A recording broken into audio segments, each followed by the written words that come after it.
The three most challenging words I have ever been told was, "You have cancer." Upon receiving this news for the first time, I felt an overwhelming numbness.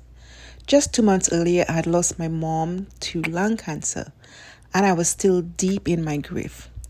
With a newborn son in my life, exhaustion weighed on me, yet I vividly recall focusing solely on the next steps after hearing those devastating words.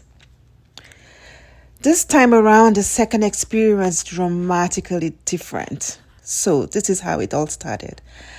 After a long workday on Friday, I know I had done the biopsies, about a week before. So, I was expecting news.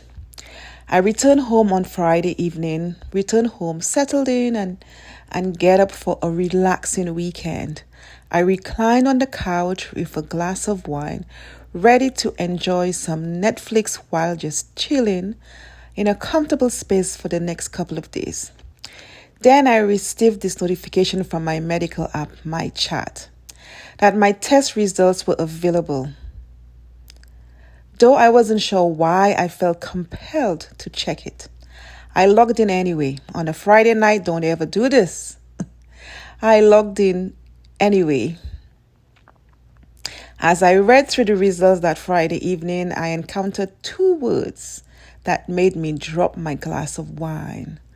While I'm not a medical doctor or any type of doctor at all, and couldn't grasp at all of the specifics, I recognized what carcinoma meant. So this was the only word I recognized, and I knew what it meant. Tears streamed down my face as I watched my son blissfully absorbed in his iPad, completely unaware of my turmoil, and all I could think about was him. I couldn't help but think, why me? Why us? I began calling my friends, but for once, no one picked up the phone. No one picked up. Again, it's Friday evening, people are out there having a good time.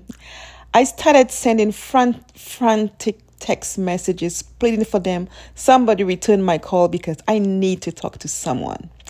The biopsy results were not what we had hoped for, and I felt my mental state spiraling.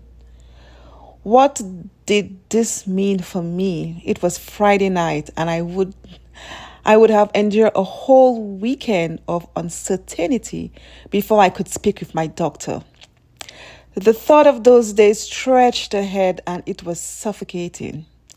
When my friends finally began to return my calls, I collapsed into despair, telling them, "I have breast cancer."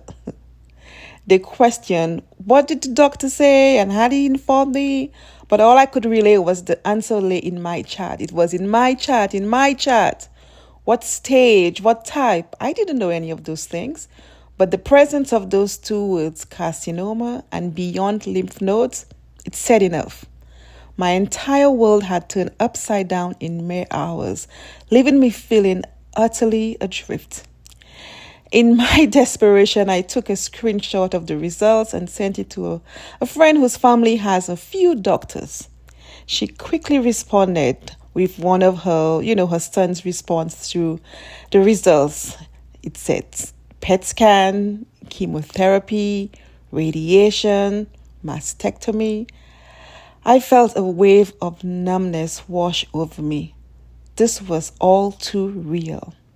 That night, sleep evaded me, and I woke up a couple of times. I kind of dozed off, woke up wishing it had all been a nightmare. No, it wasn't. My phone was buzzing with messages from the missed calls and text messages that I had made all earlier on, but nobody had responded, and now I don't want to talk to anybody, and they were calling back. But as reality began to settle in, I retreated into myself.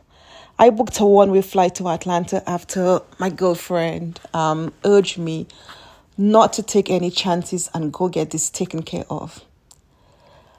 I was resolute in my determination to sit in my doctor's office on Monday morning and get a plan. I got an appointment the following Thursday with with, two oncology surgeons. I figured two opinions won't work. Get a second opinion. I also got an appointment with the oncologist a week later. So I was beginning to feel like, okay, we're getting there. I was scheduled for numerous tests in between my oncology appointment, which was good, and I was happy about that. And that was just how I got to know that I had cancer for the second time. So my second cancer journey started, a journey that I had to prepare for mentally, emotionally, and physically. I had to be ready. But you know what that I put together the first? My tribe. You need your tribe.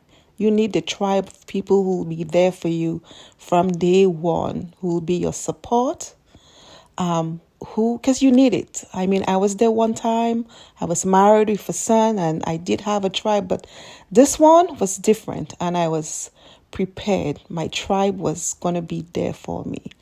So let's do this, and we're going to conquer. Thank you for listening.